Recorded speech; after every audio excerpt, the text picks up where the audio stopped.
Rice farming is one of the most common traditional practices in many communities here in Iriga.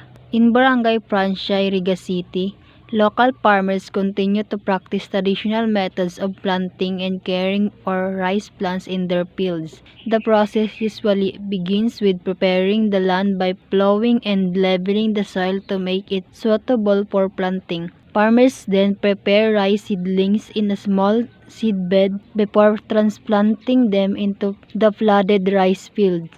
This activity is usually done by hands and often involves several family members or neighbors helping each other in a field. After planting, farmers regularly monitor the rice plants, remove weeds, and manage pests to ensure a healthy harvest. When the rice grains become golden and mature, farmer harvest them using simple tools and traditional techniques. This practice reflects the strong connection between the community and agriculture, which has been passed down through generations. Rice farming not only provide food and livelihood for families but also demonstrate values such as hard work, cooperation, and respect for the nature. Many farmers here in the community learn this technique from their parents and grandparents. Despite the introduction of the modern farming equipment and technologies, traditional practice here in farming methods are still actively practiced today because they are familiar, reliable, and part of the community culture and identity. Gaano na po kayo katagal na nagsasaka ng palay? Matagal na. Mga 10 taon na. Ano po ang unang hakbang ninyo bago magtanim ng palay at paano ninyo inahanda ang lupa para sa pagsasaka? Siyempre, binakuan mo na yan. Binubungkal muna. Inaano ng makina. Pag nakuno ng makina, magbababad din ng palay. Bababad. Mga 2 araw. 2 gabi. Tapos na yun, naaunin na. Kahon. Mga 2 araw din. Ako tubo na yung palay. Tubo na ng palay. Ano na sa lupa. Putik. Para tumubo, tumaas.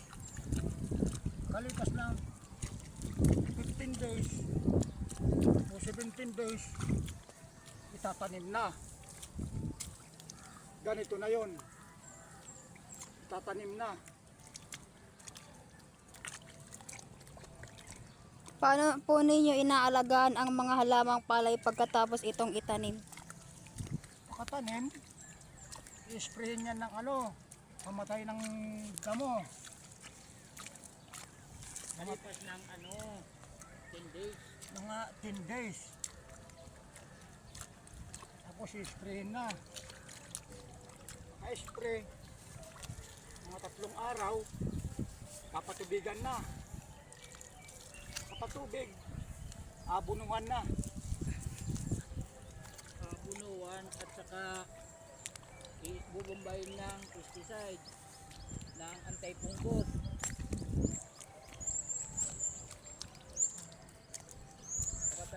Isasama na yung pamatay peste, pang-uhod.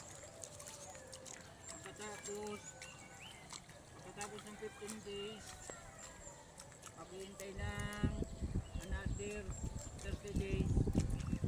Magbubumba naman ng pesticide.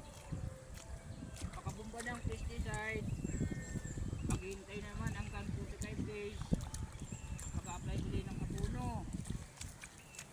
Pagkatapos ng 45 days,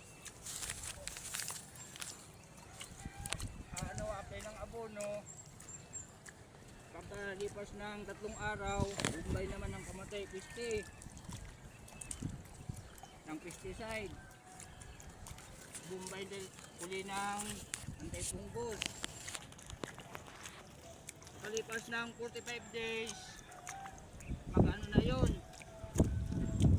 ang tawag dito sa amin, magbubuntis na. test na bumbay mo ng pamatay piste. Ang ano mga tawag nun, yung mga